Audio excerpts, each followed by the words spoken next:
Bonjour, nous sommes aujourd'hui place de la Libération à Nice pour une rencontre avec Benoît Arnulf, le président de l'association Les Ouvreurs, qui organise également le festival gay et lesbien In et Out qui se déroulera du 23 avril au 4 mai. Bonjour, vous êtes bien sur Azur Riviera Web TV.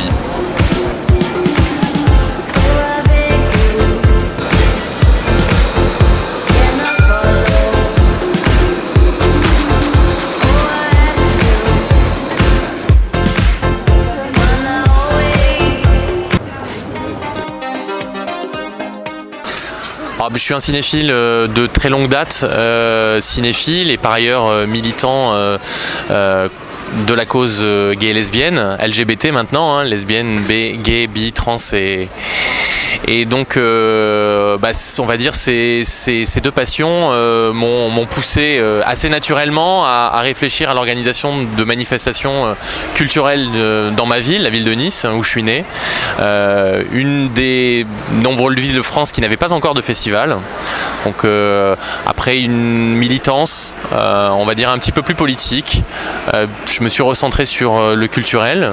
J'ai une formation universitaire de médiation culturelle et avec une petite équipe, les ouvreurs, dont la plupart sont toujours membres d'ailleurs de l'équipe qui organise le festival, nous nous sommes lancés dans cette belle aventure In and Out, dont c'est la 6e année maintenant, et qui nous permet de présenter, on va dire, au public niçois des films, public niçois gay mais pas que, des films qu'ils n'auraient pas eu l'occasion et qu'ils n'auront pas l'occasion de voir sur les écrans sinon.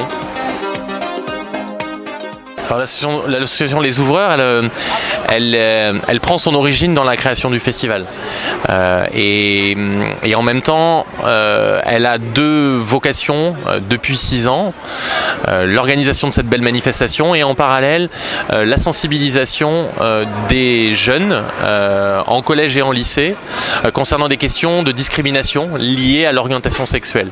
Donc nous intervenons, mais alors d'un point de vue très professionnel, avec des partenaires comme des intervenants spécialisés de l'association SIDA Info Service auprès de collégiens et de lycéens. Et puis par ailleurs, tous les ans, donc nous avons cette belle rencontre, ces 10 jours de cinéma LGBT qui nous permettent aussi d'être un des grands moments de la vie culturelle LGBT niçoise.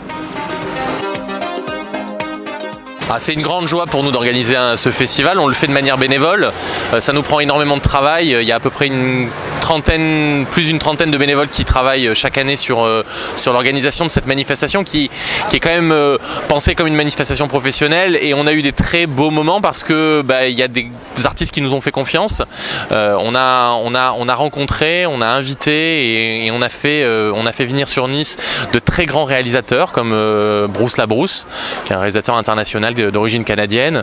Nous avons aussi eu la chance de pouvoir accueillir un grand programmateur de festival qui s'appelle Wieland Speck et qui était le créateur du plus grand prix LGBT mondial qui s'appelle les Teddy Awards. Les Teddy Awards qui sont en partie une des manifestations officielles du Festival de Berlin. Donc, c'est quand même un moment de grande festivité, donc c'est l'occasion pour nous de rencontrer énormément de gens, de pouvoir être tous les soirs dans des lieux, dans des bars, dans des restaurants gays qui nous accueillent et qui profitent aussi de la manifestation et on fait dire de l'effervescence de la manifestation.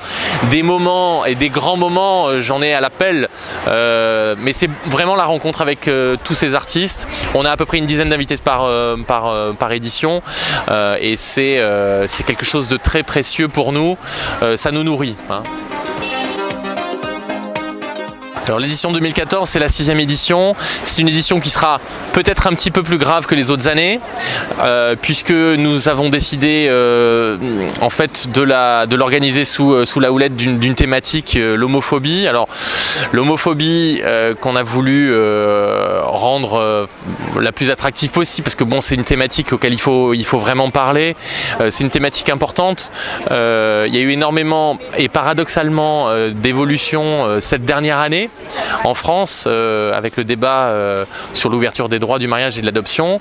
Donc des choses très positives. Par ailleurs, les écrans français dans le système commercial ont vu arriver un nombre impressionnant de films traitant d'homosexualité, dont La Palme d'Or, dont on a beaucoup parlé.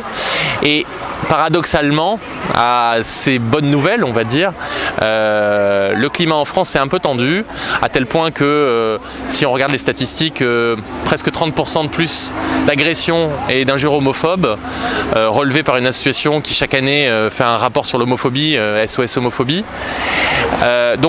Et puis beaucoup de choses qui ont été dites, dans les réseaux sociaux, dans les médias, qui ont blessé les homosexuels. Donc il nous fallait revenir là-dessus.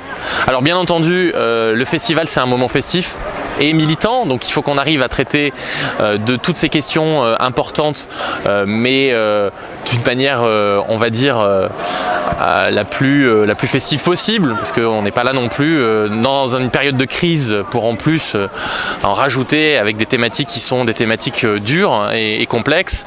Donc on le fait par le biais du cinéma et c'est toujours très agréable de pouvoir inviter des réalisateurs, de pouvoir programmer des films qui parlent de cette violence, qui parlent de cette violence dans le monde, parce que on parle de la France, mais dans le monde, la question de l'homosexualité, du droit des homosexuels et de leur survie souvent est une question qui reste encore d'actualité et qui est très ouverte. Bon, alors par ailleurs, la thématique principale, l'homophobie, donc Je t'aime moi non plus, se complète de plusieurs autres thématiques.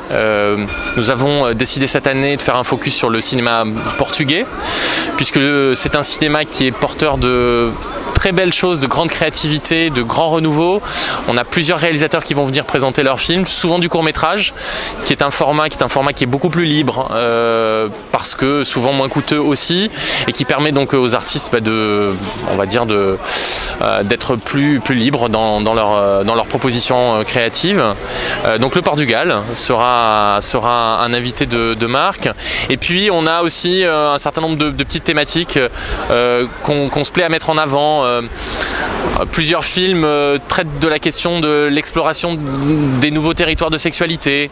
Le réalisateur dont je vous parlais tout à l'heure, Bruce Labrousse, présente un nouveau film qui s'appelle Gérontophilia, un titre qui dit bien la thématique, mais d'autres films comme ça traitent de la recherche de plaisir différentes. Voilà, donc c'était intéressant aussi de mettre l'accent sur aussi ces nouvelles thématiques. Ce qui est intéressant pour nous, c'est que c'est à la fois une manifestation culturelle et on est vraiment très très attaché à ça, mais effectivement on ne peut pas nier et même on revendique complètement notre vocation de temps militant, parce que la visibilité, rendre visible ces questions dans l'espace public, en soi déjà c'est un acte militant. Que les choses évoluent en France, ça paraît évident. Alors le problème c'est de savoir dans quel sens va l'évolution. Comme je vous l'ai dit tout à l'heure, il y a des signes qui sont assez encourageants.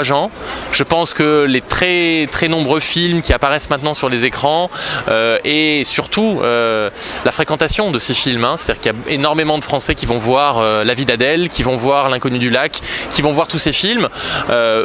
Forcément ça a un impact sur la représentation que peuvent avoir les gens sur l'homosexualité, c'est évident. Par ailleurs, bien entendu, quand il y a surreprésentation, eh bien, il y a des réactions forcément d'opposition, et le problème c'est qu'elles sont de plus en plus violentes. Parce que on est dans un moment où effectivement les choses se crispent, les choses se tendent, et comme je vous l'ai dit, plus 30% d'agressions homophobes. Ça veut dire qu'il faut réfléchir aussi à la manière dont nous on peut tous exister dans l'espace public, se respecter et surtout débattre, parce que je pense que c'est aussi le festival un moment de débat. Les invités sont là aussi pour parler de la manière dont ils traitent de ces sujets-là, de pourquoi est-ce qu'ils ont choisi ces sujets-là pour faire des films, pour s'exprimer en tant qu'artistes, et nous par ailleurs en tant qu'organisateurs, pourquoi est-ce que nous choisissons ces thématiques-là. L'homophobie est un sujet grave, mais qui doit être débattu et sans cesse. Quand on pense au sursuicide des jeunes homosexuels, quand on pense des agressions, on se dit que ça ne peut que aider à la réflexion et à l'évolution des mentalités. Alors le projet c'est de poursuivre, parce que je vous dis on a beaucoup de plaisir à faire cette manifestation là qui a un très bon écho. Hein. Chaque année, l'affluence est importante et la fréquentation ne cesse d'augmenter. L'année dernière, on a accueilli quand même plus de 4300 personnes, donc on se dit qu'on a vu juste et que la proposition qui est la nôtre est la bonne. Donc on va poursuivre avec des améliorations. On est très content cette année d'accueillir un festival donc invité pour notre focus sur le Portugal, le festival de Lisbonne qui s'appelle Courir Lisboa. Je pense qu'on va encore, les années précédentes, nouer et renforcer les liens qu'on peut avoir avec d'autres festivals européens parce que c'est important de pouvoir échanger entre nous. Et puis poursuivre, monter on va dire en importance de films. Cette année on a presque une quarantaine de projections et puis on est très heureux de pouvoir s'installer aussi à Cannes depuis 3 ans. On est accueilli par un cinéma qui est un cinéma indépendant qui est vraiment très chaleureux. La ville de Cannes regarde d'un bon œil notre manifestation et nous soutient depuis cette année. Donc je pense que Nice et Cannes, les années prochaines, vont encore prendre, je l'espère, de l'importance. Je ne suis pas sûr qu'il y ait de définitif. Je ne suis pas sûr qu'on puisse s'attendre à une acceptation définitive. Hélas, la bêtise est une des choses les plus partagées au monde. On le voit bien sur d'autres types de discrimination. Les choses sont très, très difficiles. Maintenant, le droit est du bon côté. C'est-à-dire que les victimes sont du bon côté. Faut se rappeler qu'il y a encore 30 ans en France, c'était l'inverse. Hein. C'était les homosexuels qui étaient traqués par la loi, par la justice. Donc, de s'attendre à une amélioration définitive de la situation, je l'espère de tout cœur, mais j'y crois peu. L'essentiel, c'est qu'une majorité de gens soient convaincus que les homosexuels ne sont que des gens comme les autres, qui ont une sexualité, une orientation sexuelle différente, qui les rend rien différent, si ce n'est que ça n'a aucun impact sur leurs compétences. Ce sont des gens et des êtres humains comme les autres, et donc il est important de les accepter. Voilà, c'était Benoît Arnulf pour une présentation du festival Gay Lesbien In et Out. Donc on se retrouve à partir du 23 avril dans différents lieux comme le Mercury Place Garibaldi ou bien encore le Mamac. À bientôt.